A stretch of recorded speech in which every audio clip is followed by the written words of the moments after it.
Guys, this is Hriday. Welcome to my new video. আশা করি সবাই ভালো আছেন।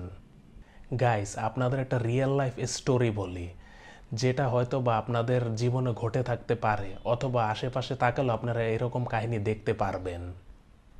এবং এই কাহিনীটা ছেলে মেয়ে দুই পক্ষের পার্সপেক্টিভ থেকে আমি আপনাদের বলবো। ধরেন আপনি একটা ছেলে বা একটি মেয়েকে অনেক পছন্দ করেন এবং আপনি অনেক বছর ধরে ট্রাই করে যাচ্ছেন যেন তাদের আপনার জীবনের লাইফ পার্টনার বা আপনার জীবনের একটি অংশ বানাতে পারেন। কারণ আপনি মনে করছেন সে যদি আপনার জীবনে আসে তাহলে আপনার জীবনটি সুখে শান্তিতে ভরপুর হয়ে থাকবে, তাই না? আপনি অন্য কারো কথা একদমই চিন্তা করছেন না, আপনি একমাত্র ওই একটা ব্যক্তির কথাই চিন্তা করছেন। আর আপনার এত এফোর্ট দেখার পর ওই পাশের ওই ব্যক্তিটিও আপনাকে আশা দিচ্ছে যে না, সেও কোনো না কোনো সময় আপনার জীবনে আসবে। কিন্তু এখানে সমস্যা হলো সে শুধু আশাই দিয়ে যাচ্ছে, আপনার জীবনে আর আসছে না। আর এখানে আপনার সমস্যাটা হলো আপনিও তার পিছু ছাড়ছেন না, আপনি যে কোনো মূল্যেই তাকে পেয়ে ছাড়বেন। আর এভাবেই বেশ কয়েক বছর কেটে যাওয়ার পর ওই মানুষটি অবশেষে আপনার জীবনে আসলো। কিন্তু মজার ব্যাপার হলো ওই মানুষটি আপনার জীবনে আসার পর আপনার মনে হচ্ছে ওই মানুষটি আসলে আপনার জীবনে না আসাটাই ভালো ছিল। অর্থাৎ আপনি আগেই ভালো ছিলেন মানুষটিকে ছাড়া। গাইস, এতক্ষণ আপনাদের বুঝে যাওয়ার কথা আমি আসলে কার কথা বলছি। আর যদি আপনারা না বুঝে থাকেন তাহলে আপনাদের বলেই দিই। হ্যাঁ গাইস, আমি কিলিয়ান এমবাপ্পের কথা বলছি। দীর্ঘ 6 থেকে 7 বছর মাদ্রিদকে ঘোরানোর পর অবশেষে মাদ্রিদে আসলো সে, কিন্তু বর্তমানে মাদ্রিদে যে পারফরমেন্স দিচ্ছে গাইস, আমি পুরোপুরি ডিসঅ্যাপয়েন্টেড। কোথায় সে 2018 এবং 22 ওয়ার্ল্ড কাপের এমবাপ্পে? 2018 এবং 22 ওয়ার্ল্ড কাপের এমবাপ্পে যদি এখনকার এমবাপ্পের পারফরমেন্স দেখে সেও হতাশ হতো। কি হলো সেই এমবাপ্পের, যাকে আমরা 2022 সালের ফাইনালে হ্যাট্রিক করতে দেখলাম, কিংবা 2018 ওয়ার্ল্ড কাপে কত ভালো পারফরমেন্স করতে দেখলাম। সিজনের শুরু থেকে অফ ফর্মে থাকা কিলিয়ান এমবাপ্পে, যার সামনে গতকালকে সুযোগ ছিল নিজেকে তুলে ধরার, যেহেতু কালকের ম্যাচে রড্রিগো বা ভিনিসিয়াস জুনিয়র ছিল না, কিন্তু সে কি করলো?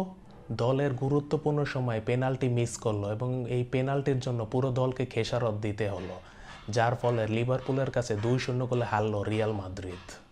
শুধু পেনাল্টি মিস না, কালকের পুরোটা ম্যাচেই তার কনফিডেন্স খুবই ডাউন ছিল।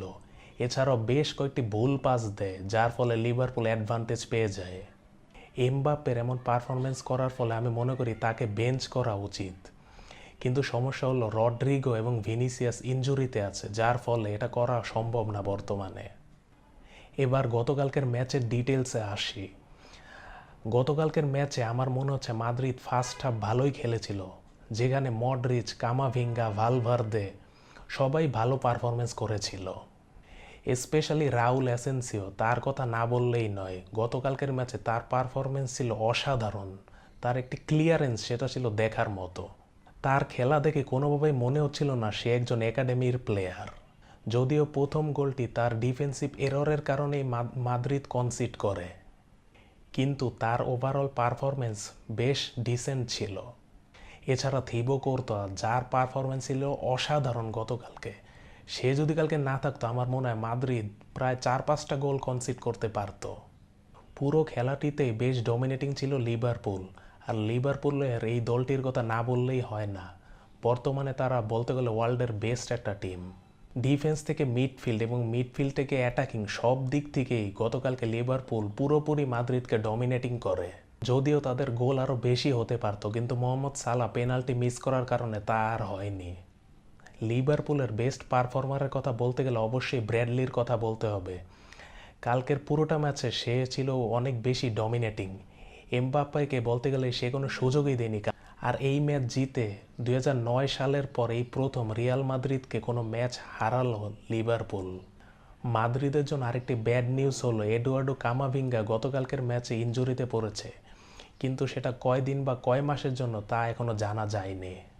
আর এই ম্যাচে হারার ফলে মাদ্রিদের ইউসিএল সমীকরণটা বেশ কঠিন হয়ে গেল, যার ফলে মাদ্রিদের হাতে আরও 3টি ম্যাচ রয়েছে এবং এই 3টি ম্যাচই অবশ্যই তাদের জিততে হবে। কার্লো অ্যানচেলত্তিকে অবশ্যই কোনো অল্টারনেটিভ ওয়ে বের করতে হবে মাদ্রিদের জন্য।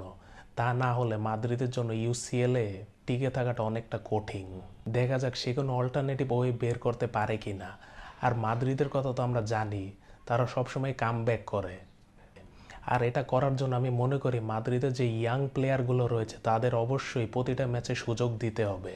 ইয়াং যেসব প্লেয়ার আছে যেমন ব্রাহিম দিয়াজ, দানি সেবায়স, আর্দা গুলার, এদেরকে আরও বেশি বেশি করে সুযোগ দিতে হবে, যার ফলে এদের কনফিডেন্স বাড়বে। আর কনফিডেন্স বাড়লে এরা প্রতিটা ম্যাচ ভালো পারফরমেন্স দিতে পারবে। আশা করি মাদ্রিদ এই খারাপ সময়টা পার করে আবারও কামব্যাক করতে পারবে। তো এই ছিল আজকের ভিডিও গাইস, নেক্সট ভিডিওতে আবার দেখা হচ্ছে ইনশাল্লাহ।